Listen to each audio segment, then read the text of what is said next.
everybody. I'm Rishad Salamat. This is Counting the Cost on Al Jazeera, your weekly look at the world of business and economics. This week, it's not just oil. The Iran war is disrupting global supply chains. The effects are spreading far beyond the Middle East, threatening the flow of goods worldwide. Could the conflict reshape global trade, and at what cost? And the impact could be felt on dinner tables around the world. Disruptions to fuel and fertilizer supplies could push up farming and food prices. Could this conflict trigger the next global food shock?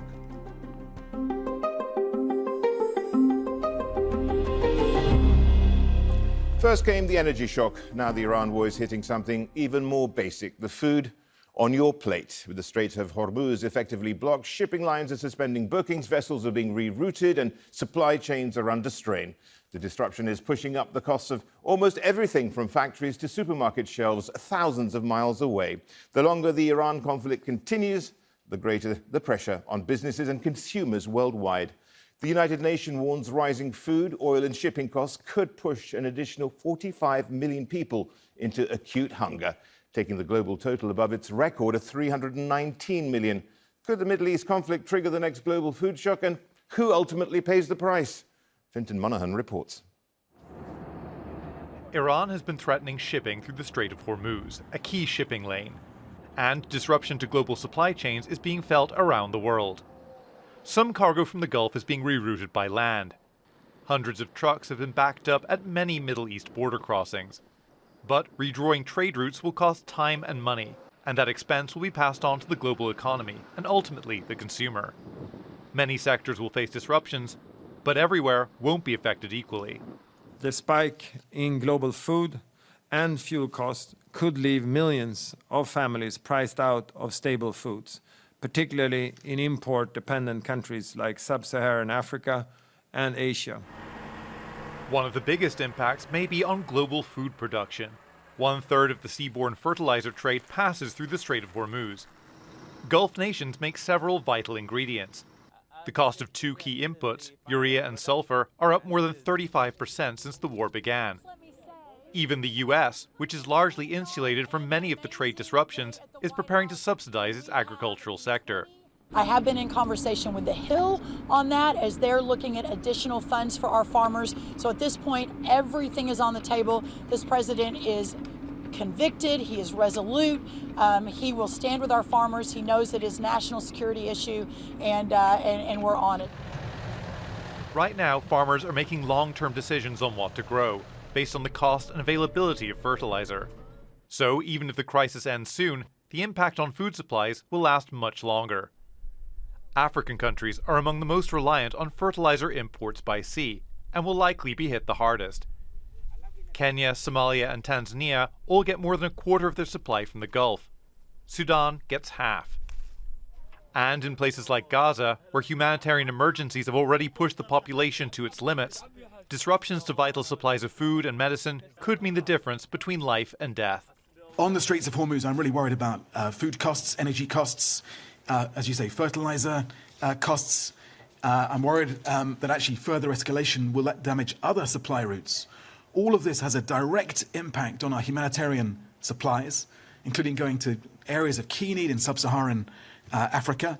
But more broadly, it drives up the prices, and so drives more people into greater need. Transport is also going to be hit in regions reliant on Gulf crude oil. Europe, Africa and Oceania may run short on jet fuel as reserves run dry. Some Southeast Asian nations could run critically short of petrol in less than 2 weeks. Manufacturing is also in jeopardy. Smelters in the Gulf produce millions of tons of aluminium each year, and helium is vital to the production of semiconductors. Gulf petrochemicals are also a key input for pharmaceutical factories in India and China. No one knows how long the Strait of Hormuz will be closed, or when trade flows will return to normal. But the economic consequences will be felt far beyond the Gulf region. Fintan Monaghan, Al Jazeera, for Counting the Cost. The crisis in the Gulf has revealed how vulnerable global supply chains really are. 80% of goods traded worldwide are transported by sea. Cargo ships need to pass through a number of narrow choke points. Major ones include the Malacca Strait, the Panama Canal, Bab el-Mandeb, and the Strait of Hormuz. A blockage at any one of these places has massive consequences for global trade. In 2024, attacks by Yemen's Houthi armed groups blocked ships from passing through Bab al-Mandeb. During times like these, shipping companies have to spend time and money diverting cargo, in this case, around Africa's Cape of Good Hope. This disruption and another at the Panama Canal that same year resulted in an extra 0.6 percentage points of global inflation that year. Right now, the war in Iran is affecting both the Strait of Hormuz and Bab al-Mandeb. Major insurance companies won't cover ships that risk those routes, which effectively means they are closed. Now, around 3,200 vessels are stuck in the Gulf as a result of Iran's strikes. Meanwhile, charges for shipping containers have risen up to 4 times higher on certain routes because of war risk insurance costs, as well as fuel surcharges. Freight rates between Shanghai and Northern Europe, for example, rose 11% to more than $1,600 per container last week. But it's routes into the Gulf that are seeing the sharpest increases. A container from the UK to Jebel Ali in Dubai that once cost $1,500 is now close to $6,000. Much of that cost is passed on to consumers, from everyday goods to food. Now, Stavros Karamperidis is an associate professor in maritime economics and also is the head of the Maritime Transport Research Group at the University of Plymouth, where he joins us from. From Washington, D.C., we're joined by Joseph Glauber. He's a senior research fellow at the International Food Policy Research Institute. And in Nairobi, we're joined by David Owiro. He's an international development and trade analyst and a principal consultant at the Africa Development think tank. Stavros, let's start off with you. How significant is the disruption that we are seeing on these global shipping routes right now? I mean, of course, a lot of this will depend on how long this conflict goes on for, but right now, what is actually the effect?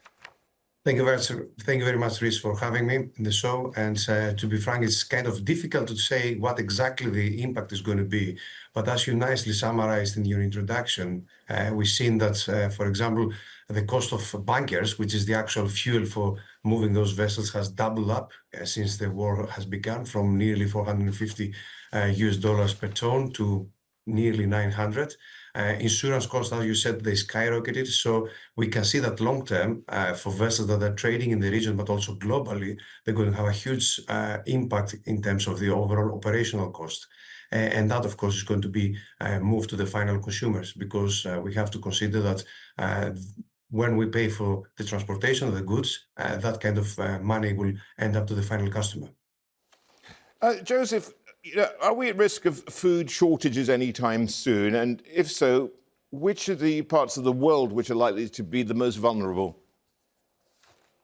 Yeah, no, I think obviously the most vulnerable is within the Gulf itself. They import a lot of food, a lot of grains, oil seeds, vegetable oil, sugar, all sorts of products come through the Strait of Hormuz. And so for a lot of those countries, they are already dealing with shortages, particularly a country like Iran, which was already facing very, very high food inflation.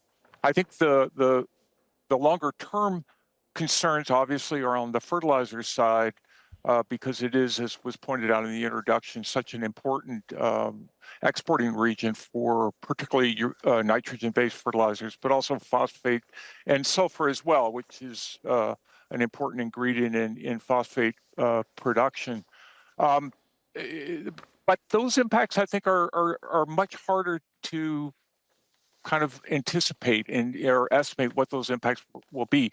Fertilizer prices hit record levels in 2022, for example, much higher than the levels we currently see, and yet there weren't very big impacts on productivity gains that year. We had good yields. But the question is, back in 2022, grains prices were really high as well, and now they're really low, and so the profitability margins are much less for farmers. So will they make choices to grow less intensive crops like soybeans? Will they utilize less fertilizer? All those are big questions which we don't have good answers to. I think the immediate impact on, or the more pressing impact on inflation, however, would probably be through the energy sector, just in the sense of, as was just mentioned, that freight rates are up, or shipping rates are up.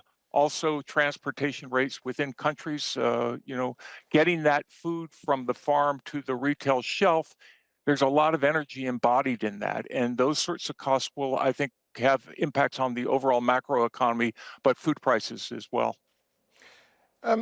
When you look at all this, and David, I mean, Africa's, of course, incredibly vulnerable here. I mean, countries which are hugely debt-laden, perhaps sclerotic in terms of underfunding with their infrastructure, and also largely a lot of people who are, let's say, got variable wages, and they quite often have a huge marginal propensity to spend on food.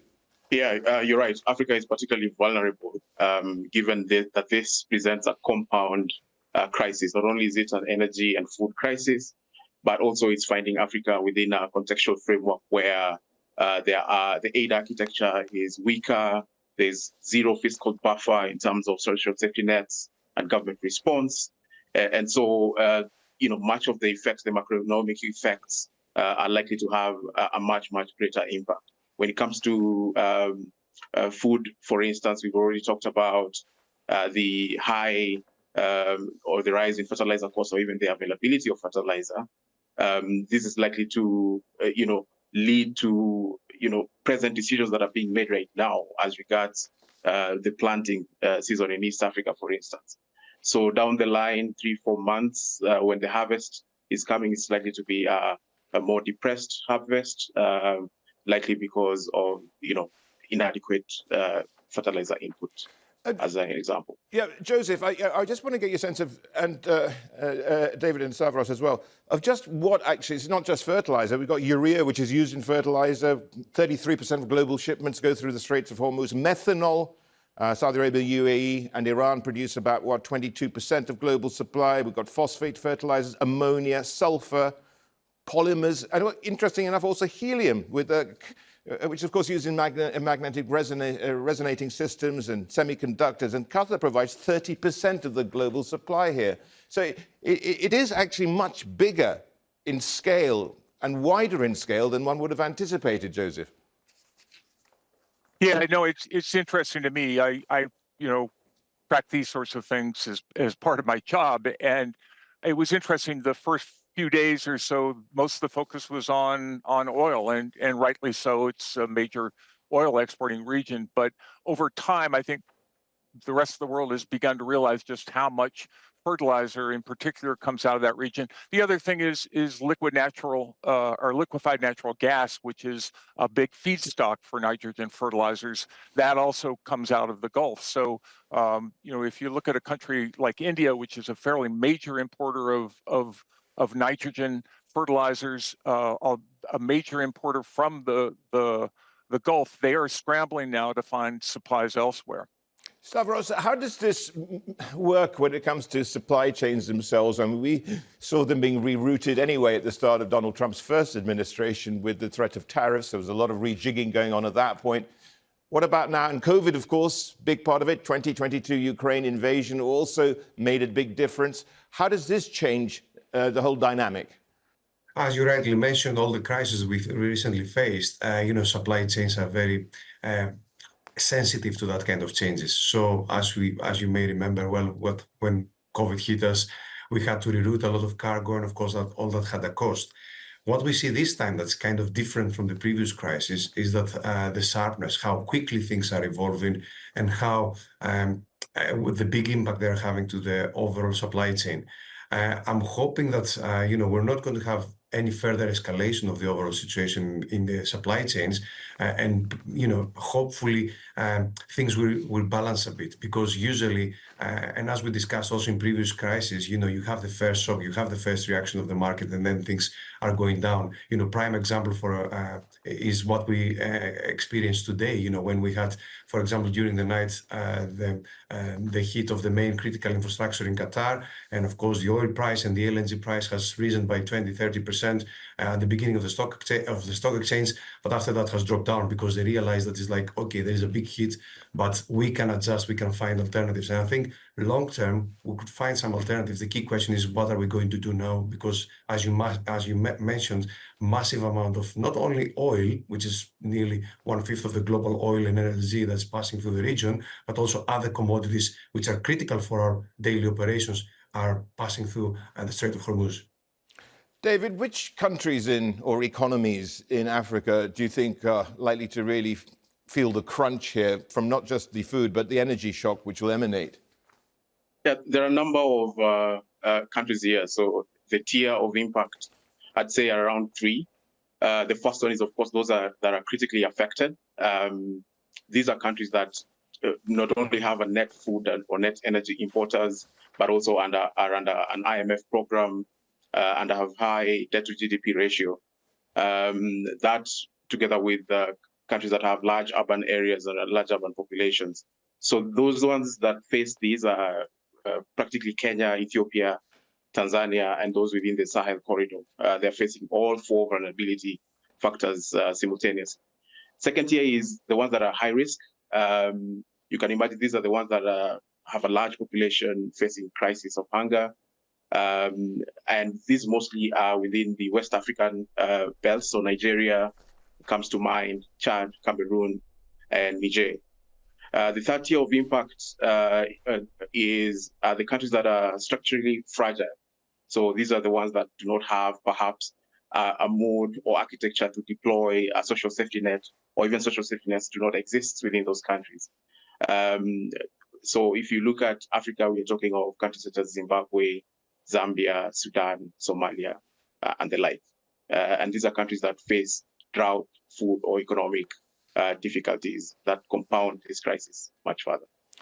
Joseph, have you made any calculations? I know it's a work in progress given the length of time this conflict goes on for, but have you made any calculations on the impact on consumer prices, CPI? Yeah, Richard, that's a great question. I think it's difficult just because we don't know how long this will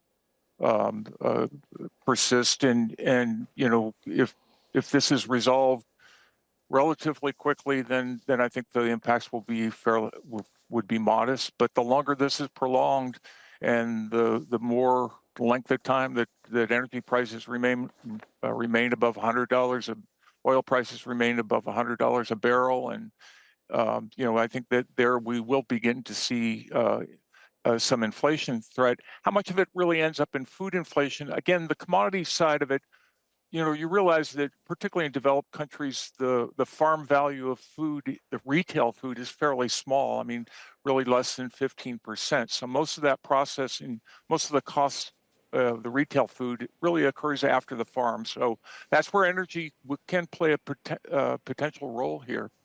Well, with everything in mind, Stavros, I mean, if they closed the other choking point, if the Yemeni Houthis got involved, the Bab al-Mandeb, ironically called the Gate of Tears in Arabic, if they cut that off, that would really add this extra choke point. And the thing is, the area likely to be most affected by that is probably East Asia, given they actually import about 80% of the global energy, their energy needs from the Middle East. But on top of that, they import a lot in terms of what we've been talking about, these other elements such as fertilizers, urea, sulfur, hydrogen, helium as well. No, that's absolutely correct. And, it's a very thin balance act that is happening in the region, both in the Red Sea or in the, as you said, in the Straits over there, or in the Strait of Hormuz, because as you can imagine, the biggest issue that we're having, that the VLCCs and the ultra-large carriers that are bringing most of the crude oil, for example, that you could potentially reposition from that area to either refineries in Europe or in Asia to produce helium or anything else that is needed, like fertilizers and urea and all that kind of stuff.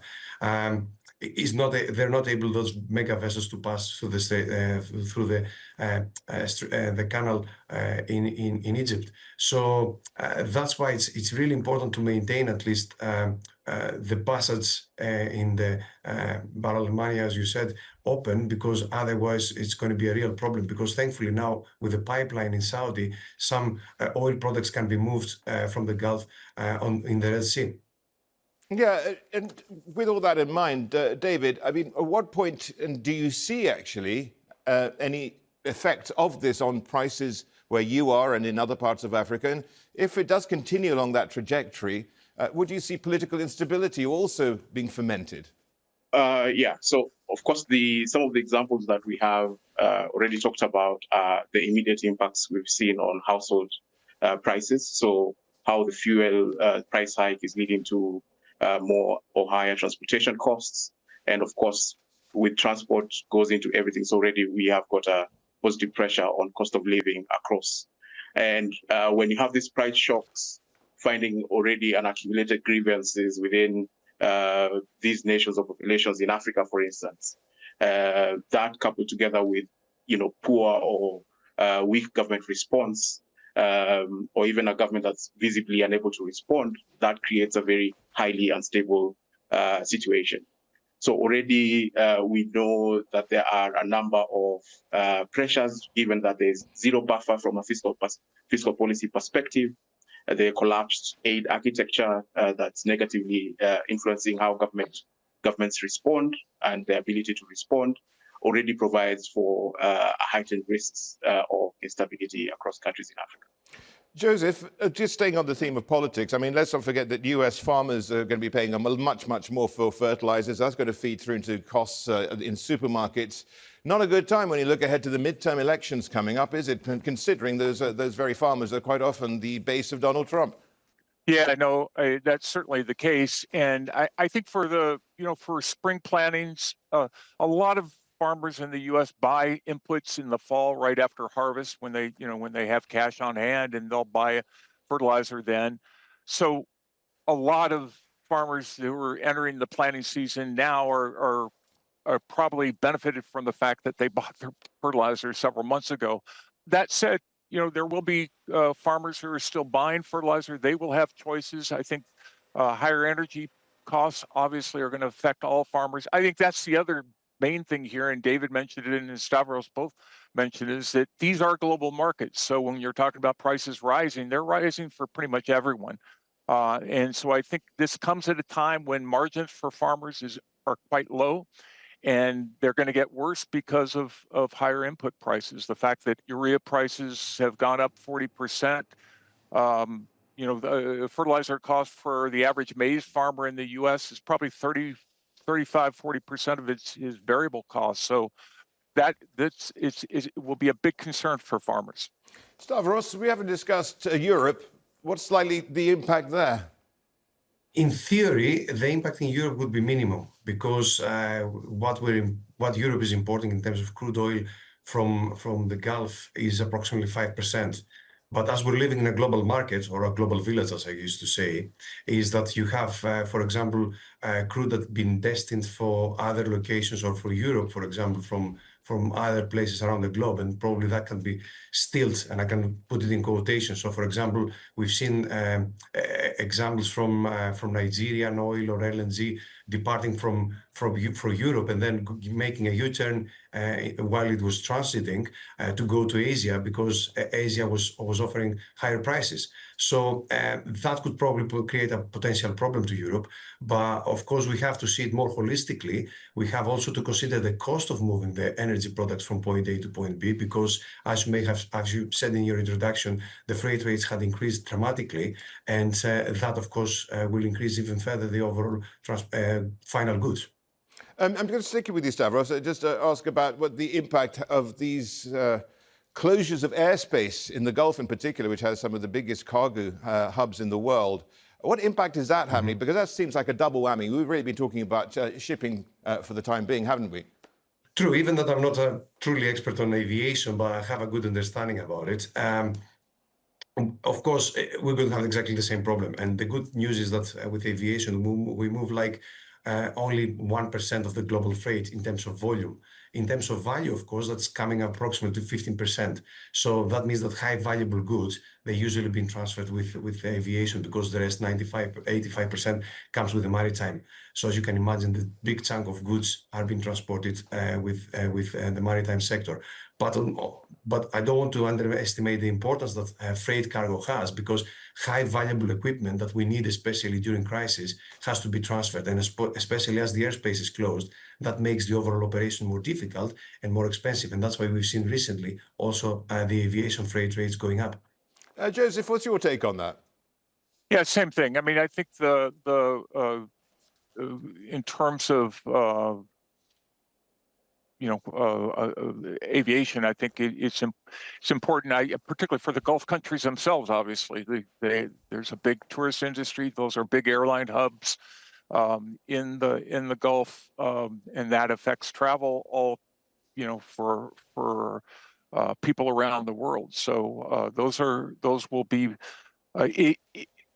And the other thing with airline costs going up, it's already an expensive way to ship goods. So it presents even more problems, I think, in particular for getting food into that region. Joseph, again, just very quickly, do you anticipate any countries actually to run out of food? Not totally, but you know what I mean. No, I don't. I mean, I think it was mentioned all of the various crises we've gone through over the last 10 or 15 years with the trade wars, with COVID, with the Russian invasion of Ukraine, and now with this, the closure of the Red Sea is mentioned. I mean, all these have created big disturbances that the markets have adjusted to, and I think that I don't think that we will run out of food. I think what our countries would run out of food. There may be some short-term problems, but I think the main thing will be that it will just be at a bigger cost. So the affordability question is far bigger, I think, than availability, which I think the market will take care of. David, very quickly, what are you most worried about? Well, we've sort of captured a bit of it, being that most countries within the African continent are do not have the pre-laid foundations to deal with this crisis, especially from a fiscal policy perspective, given that there's zero fiscal buffer, but also the collapsing aid architecture that exists on the continent will almost result in more people going into food poverty, especially. And then on the point of instability, given that this impacts at the center of costs of living for a lot of people living in Africa, it will likely add to additional pressures around political instability on the continent. So really, that's those risks are what perhaps might keep me up at night. David Owiro, thank you. Stavros Karamperidis and Joseph Klauber, thanks all three of you for joining us. And that's our show for this week. Get in touch with us on X at Richard TV and do use the hashtag AJCTC when you do. Or drop us an email. countingthecost@aljazeera.net is our address. But there's more for you online at aljazeera.com/CTC. That'll take you straight to our page, which has individual reports, links, and entire episodes for you to catch up on. Well, that is it for this edition of Counting the Cost. I'm Rishad Salamat, and from the whole team in Doha, thanks for joining us. Stay tuned now for more of Al Jazeera's continuing coverage of the war.